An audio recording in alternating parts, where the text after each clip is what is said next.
你有什么多大的不满，都要从个人来调整起，从个人来改变起。怎么改变？转变观念，以积极的心态来面对人生。还是用一个算寓言吧，来给大家来解释一下。有这么一个妈妈，她有2个儿子，大儿子卖伞，小儿子卖扇子，小本经营，小本经营挺不容易的过日子。一到晴天，这个妈妈就愁了，说大儿子伞也卖不出去了，怎么办呢？这日子咋过呀？一到阴天的时候呢，他就替那2儿子愁了，说这扇子也卖不出去了，这怎么办呢？时间长了之后呢，忧郁啊，就得病了。然后吃了好多药，吃什么药也不好，病入膏肓，快不行了。那别人就给他推荐了，说你去看一看那个无极大师，特别能耐，你问问他。他找到无极大师，他把情况一说，无极大师说：“你这情况啊，你什么药也不用吃，你换一个想法。晴天的时候，你替你2儿子高兴，呀，我这2儿子这个扇子就卖得好；雨天的时候，你再替你的大儿子高兴，他的伞就卖得好，是吧？那么这人都是迷信，过去的人很迷信。如果这个话我告诉他都不信，那么无极大师告诉他了，他就信了。回去他就照这个方法做了，没几个月他病就好了。这就是一个简单的寓言，调整一下心态，心态不一样了，病就好。那么还有2个人被派到非洲去调查这个鞋的市场，大家听过了对吧？调查鞋的市场回来了2个人呢，一个人说了：“哎呀，这个市场太大了，整个非洲的人都不穿鞋，都是我们的市场。”那个人说了：“没有市场，人家非洲人根本就没有穿鞋这个习惯。你想打破这个习惯，难上难，根本就我们就别想这个事儿。那如果在座的各位，你们是老板，咱们抛开其他的条件，什么都不要想，你更认可哪一个？市场大的，市场大的认可的举手。那认可就是说，这个不是市场的，举手。哎呦，就是说不是我们卖鞋商，肯定有人会这么想，对吧？如果你认为这个市场没有，那怎么办呢？就是说以后那就停止，没有再努力的必要了，对吧？那如果你认为这个可以研究，那我们就想办法怎么去改变他的观念呢？还是怎么去做呀？你会想好多办法，即使你最后不成功，你也努力吧，你也有努力过吧。可是你要有那个想法的话呢，那就是消极的想法。消极的想法想完了之后，那这个市场就关闭了。我就说没有条件啊，也许你小本买卖，我耗不起时间，让一些大公司去吧。咱们就从观念上来讲，这就是一个积极的心态，一个消极的心态。当你有消极的心态的时候，作为移民，还是想移民，移民你会后悔一辈子。那不移民呢，一辈子后悔，怎么都是后悔，对吧？如果你要积极的想法呢，如果你要是积极的想法，那么移民呢，就是你难得的人生的经历。有选择，说明你有机会。就像刚才说的那个推销员，你有选择，有这么个市场，你就有机会去展示你的能力。还有例子我就不能给大家讲了，过后再说。那个把梳子卖给和尚，你认为可能吗？把梳子卖给和尚，赵本山可能。赵本山就是。赵本山可能是吧？不是赵本山，就也有人可能。过后再讲，不展开了。4种方法，那个思维，如果你打开了，方法很多。如果说你卖不掉，还不是说忽悠，还不是忽悠，对吧？真有这种可能，脑洞大开，脑筋激荡，是这样。那么移民呢，你有机会选择，你有机会选择，你比别人有个优势。你过去的选择呢，才造就了你的现在。你选择了移民到这儿来了，那么你今天的选择会决定你的未来。如果你选择了一种积极的心态，那就是关乎你一生的快乐，关乎你一生的快乐。所以这个选择人生的积极心态非常重要。科学家也说过，在所有动物当中，人是唯一能够接受暗示的人，只有人会接受暗示。你给那狗飞个眼儿，不懂那么所以说你接触什么样的人，他会带给你什么样的一个潜移默化的一个影响？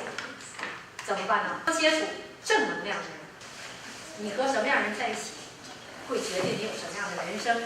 有人说了，观念我懂，大的道理我也懂，可是这个跟你刚才讲的过日子、柴米油盐什么的，我们还要管理自己的情绪。遇到具体问题怎么办呢？美国呢有一个著名的心理学家叫费斯汀格，他有一个著名的一个论断叫费斯汀格法则。生活当中发生你身上的这些事儿呢，其实有10%是不可预见的，另外呢90%呢，就说最后那个结果是由你来控制的，你的做出的一些反应会决定这个结果不同啊。那么他在写书的时候呢，就举了这样一个例子，有个人呢叫卡斯汀，这个卡斯汀呢一早上起来着急上班的时候洗脸就把手表拿下来就放在那个卫生间的台上洗脸刷牙。然后呢，他媳妇儿呢来洗脸的时候，发现没有表，就给他拿到屋里餐厅，放在屋里餐厅的桌子上头。他儿子来吃饭的时候呢，这一不小心就把那表碰地下就摔坏了。摔坏了，这卡斯汀就非常的生气，这么的贵的表，你怎么就给我摔坏呢？上来就照他儿子屁股就打了一巴。这儿子很不高兴，他就开始埋怨他媳妇儿你手怎么那么欠？我放在厨房好，我放在卫生间好好的，你给我拿走了。他媳妇儿说：“我不是好心吗？那进水怎么办呢？”他说：“那你傻呀，我那不是防水的吗？”就这样就吵起来了。早饭也没吃，他就上班了。那等到了公司的时候，才发现公文包没带。那公文包没带，怎么工作呀？气哼哼回家的去。到家门口发现了钥匙，家里钥匙在公文包里。那怎么办呢？给媳妇儿打电话了，你赶紧回来给我开门。这媳妇儿急急忙忙搁单位开车回来给他开门。着急当中呢，把那个路边那小摊儿就给刮倒了。那人一着急，你这手忙脚乱嘛，对不对？小摊儿刮倒了，那个人就不让他走，你赔钱，他还给人赔钱，把事情处理好了之后，回家给他拿钥匙。那么这卡斯汀再回到单位的时候呢，心情就糟透了，他跟他同事就吵了一架。等晚上回家呢，发现他儿子本来今天有一个棒球比赛，预计是拿名次的，结果被淘汰了。他媳妇儿因为早退回家了，当月奖金扣除了。所以这卡斯汀一看这个连锁反应，他说就检讨自己，这全怪我，不就表掉地上了吗？他说如果当时我要说，哎呀儿子没事儿，我拍拍他，这个没事儿，这个表我回去拿去修一修就好了，这一天是不是什么事都没有了，什么都不会发生啊，对吧？他再一想他就后怕了，他说我万一我生气的时候我开车把人撞了，那不后果就更严重了吗？在这件事当中，表掉地下了，就这么点的小事儿，表掉地下了不可预测，10%，后边发生的所有这件事儿，扣奖金什么未得名次什么所有的不愉快，90%自己造成的，对吧？自己造成的。那么在我们身边也有这样的例子。还举个例子那我举例子如有雷同，说明确有其事不是瞎编。我认识这两口子都是教授，一个是大学教授，一个是研究院的一个教授，好朋友。有一天这朋友呢，女的好朋友给我打电话，声非常小，我说你就俩人，你这么点声，你怕影响谁呀？我跟他开玩笑，他说你别吵吵，我跟那个我老公都半个月不说话。我说什么事儿半个月不说话了，这么严重啊？他说你听我跟你说我这太气人了。他说你说那天晚上吧，我们家厕所灯没闭，第二天早上起来，他鼻子不是鼻子脸不是脸，就是说你瞅你这老年痴呆，晚上灯你都没闭。他说不就没闭灯吗？你怎么就至于对我这样呢？再说那灯不就是你没闭的吗？不就晚上你最后上厕所，哪天不都你最后上厕所吗？然后电话里让我讲，我跟你说那天晚上谁第一个上的厕所？后来我上了厨房干嘛了？我又端水干嘛？我说你停，你别给我讲。他说我不跟你讲，你不知道这里头他就赖我呀。我这件事让你怎么处理？气死我了！我半个月没理他。我是这么点就生气啊？他说那你不生气你怎么办？我听着你的。我说那就承认了呗，那就是我没闭，就我没关灯。他说你可倒好心眼儿，那你不是你为啥承认呢？我说那我反过来我问你，你承认完了之后，他扣你奖金不？不扣。那我说他能把你给休了不？不能啊。他就乐了。我说他也不能把你给休了，那你俩日子该过的过的，不就没关灯吗？造成什么损失了？都没有啊。我说那就承认一下，能怎么的呀？这没关灯肯定是你俩谁忘了。你忘了，你想让他承认，谁能承认呢？对不对？那你就是忘了吗？谁都可以忘了。你要从积极的角度去想，你就在那贴个条，下次在那登啥呢？别忘了，是吧？别忘了过程就完了。真是这么回事。我说，你看，你就因为这么点小事儿，你浪费了半个月的时间。他们两口子特别愿意旅游，开着一个1000多块钱的这个破车，去美国去了好几趟，现在还在美国，没回来呢。啊，否则一定要今天来，他来我也要讲。啊，那他来我也要讲。我说你这半个月，他美国周游半圈儿。啊，这个半个月周游这半圈，下半个月周游那半圈。说你这半个月，你半个美国你都游回来了，你在家你跟你老公怄气怄了半个月，你不浪费生命吗？你管理你自己的情绪啊，管理好，你就能避免后边那个90%不利的啊，你自己情绪不好影响家人，家人到外边连锁反应，对别人也没有好处。劝朋友的时候哈，控制自己情绪的时候，我学了一句话非常有用：天空飘来5个字儿，那都不叫事儿。听说了吧？这句话很管用，因为你今天的事儿再大，到了明天就都是小事；你今年的事儿再大，到了明年那就是故事；今生的事儿再大，到了来世就是传说，没什么大不了的，是吧？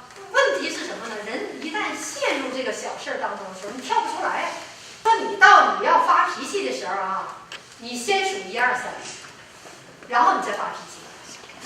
我告诉你这个，这都是绝招啊，不外传啊，不告诉别人。今天来的人才告诉你。因为当你如果能想起来数1、2、3的时候，那你已经从这件事儿当中跳出来了，你已经就不会再去想发脾气那件事儿去了，是吧？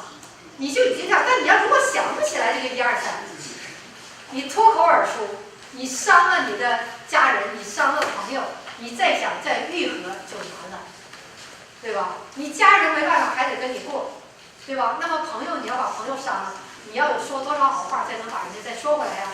你不去说那些好话的话，那么你又少了一个朋友，那你是不是对你周围的朋友不珍惜呀？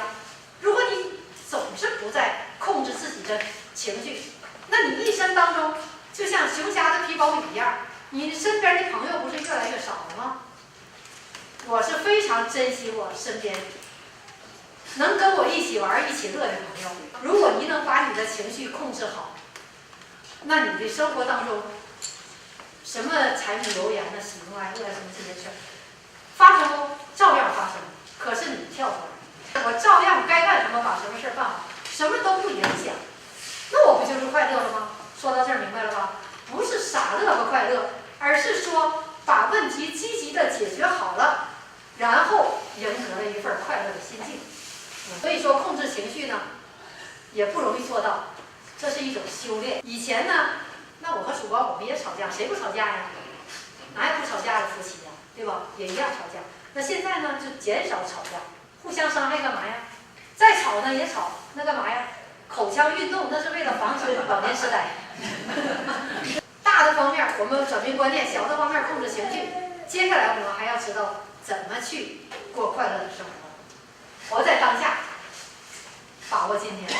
有一个真理要告诉大家，在你今后生命当中，今天永远是你最年轻的一天，你到明天就比今天又老了一天。有一句话叫明天会更好，还有一句大实话叫什么？明天会更老。这是事实啊，明天会更好，这是一种积极心态。明天会更老，那你会更加珍惜今天。我的这个一生啊，刚才给大家讲，50岁开始，一辈子当成2辈子过，啊，现在我在过的是第2辈子。那这第2辈子呢，我是在享受生活。我一开始打的那些工呢，当过 housekeeping 那个电子装配，啊，在食品厂做香肠，灌汽水儿，炒松，有一个阶段温哥华的肉松都是我炒的，啊，真的大统华卖的肉松都是我炒的，我非常自豪。那么头2年过后，被单位给这个 lay off 了啊 ，lay off 回家我拿EI期间，我就把头2年的那个打工的经历我做了一个总结，分6部分在网上就发表。那是2007年来的吧，2009年，就发现好多人感兴趣。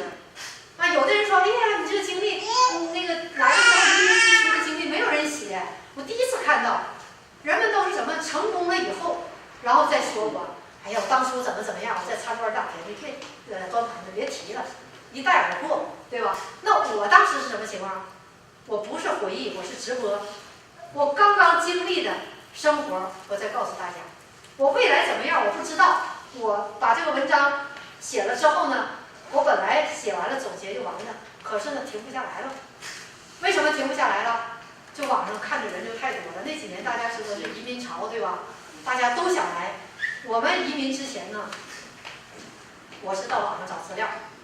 我到网上找资料，发现有一些加拿大生活的资料，我就给打印下来。那时候很少。所以我就知道我这个东西可能会有些人有用，那他们需要呢，那我就写呗。打了2号工，2号工不是每天8小时再加多少小时，而是呢，当时是工作4天，然后另外的2天去餐馆，1天去几个小时而已，为了学英语。他说：“那你写什么我们都爱看。”我在酒店打工的时候呢，然后那个主管告诉我：“你这个房间收拾完了之后，你去收拾隔壁那个房间。”我一听错了，英语不好。我隔壁房间没给人家收拾，我把其他房间给收拾了。收拾完了之后呢，还觉得挺美的。主管说不行，下了班你别走，你把这个东西重新给我收拾。那我把这个事儿我也给写到网上，大家就觉得挺有意思的啊。一般人你干这么累的活儿，当时在酒店打工，每天16个房间，20分钟一个房间打扫，那就小跑。我快没有问题啊，我还觉得很适应。我还有时间回家把这些都写下来，所以大家就挺爱看。那你越爱看，我就停不下来就写，从2009年一直写到现在。为什么这么瘦啊？可能就这么累了。后来吧，现在不天天上了。原来那个人均正编辑写过我这个每日在网上亮灯姐姐，现在做不到了，不能每天亮灯了。现在但是呢，这灯还是一直亮，还一直亮。那我有文章了我就写，我在忙着过每一个今天。我今天来给大家讲课。我昨天下雨大家都去干嘛了？在家来着。昨天下雨我也没闲着，我跑去看小红梅收割了。你也去啊，我也去了，整个那水里泡那小红梅特别壮观。回过头来你们回家在网上就能看到。我就是看风景没够，没有审美疲劳，我愿意把它告诉大家，愿意跟大家去分享。到今天为止，在网友的见证下，我做到了快乐生活每一天。我刚来那年，外边下了大雪，我出去找工作，上西人那个餐馆，我去开个门，我就进去找工作。这一路上坐公交车踩着雪，我这雪怎么像白砂糖一样啊？跟我们国内的不一样啊！我还有时间去欣赏，我根本就没有说什么觉得太悲惨了。啊，50多岁了，跑这来找工作都没有，人家还不要，进门了还挨闪，一句话说不出来，让人拿你当残疾人，归残联管，对吧？所以说呢，享受每个今天，什么都不管啊，看一看我的生活。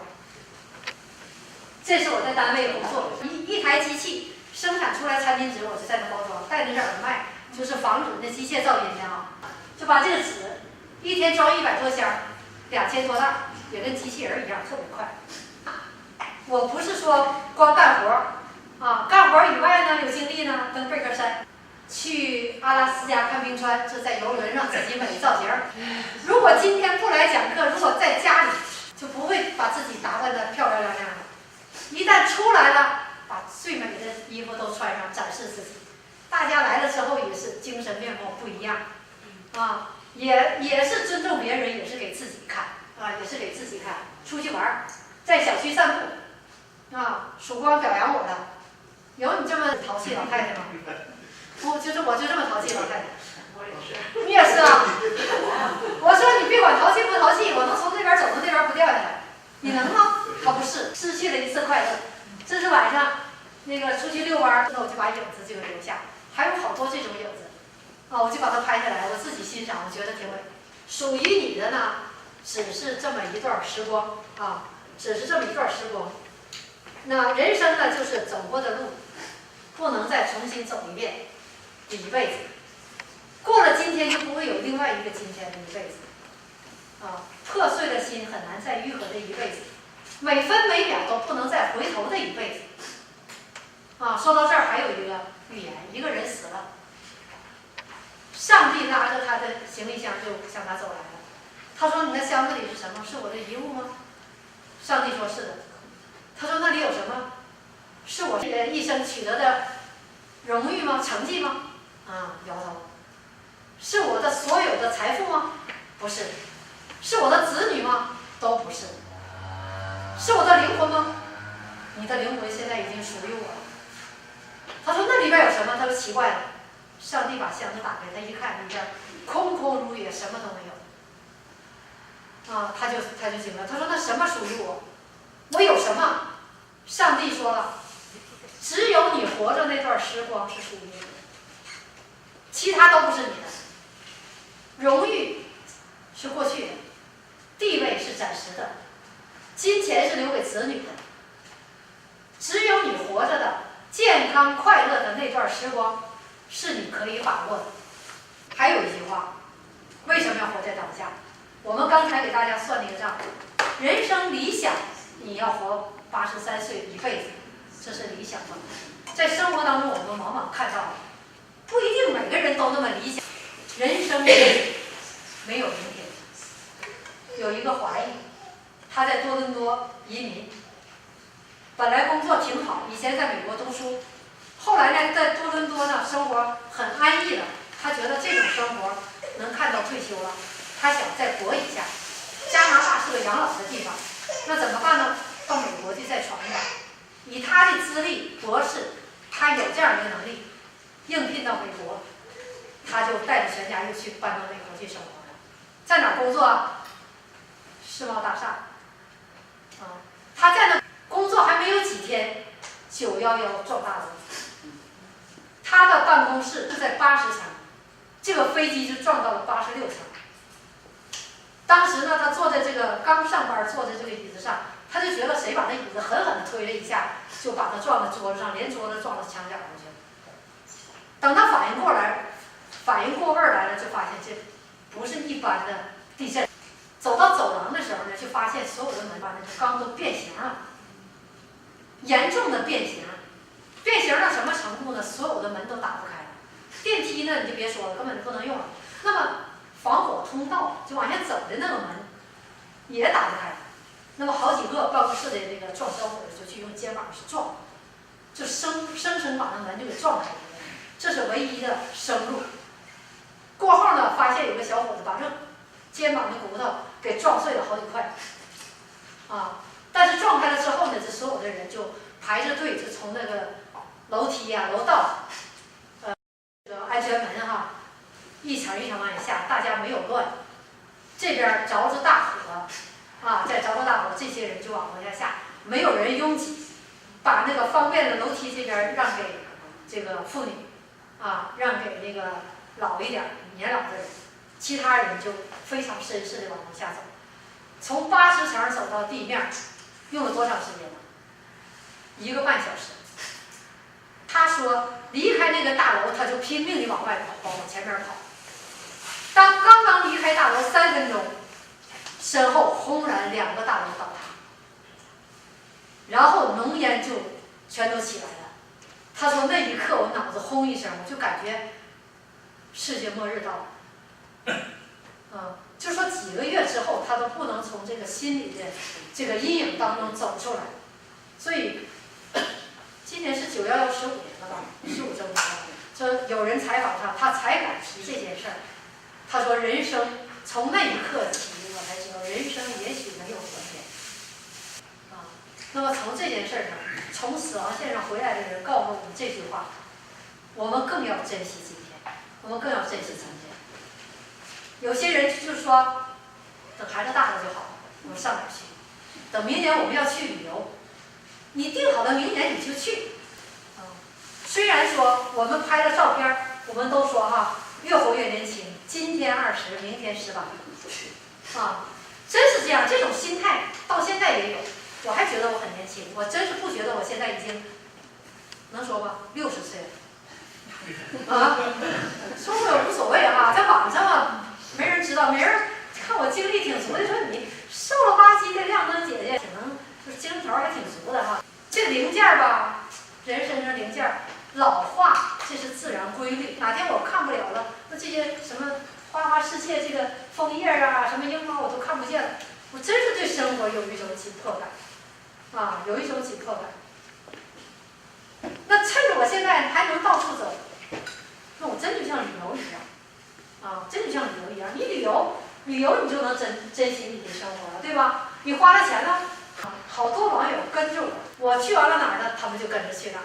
其实快乐呢很简单，啊，尤其由我这样一个普通人讲出来就很简单。如果说是马云站在这儿，你就不会觉得简单了。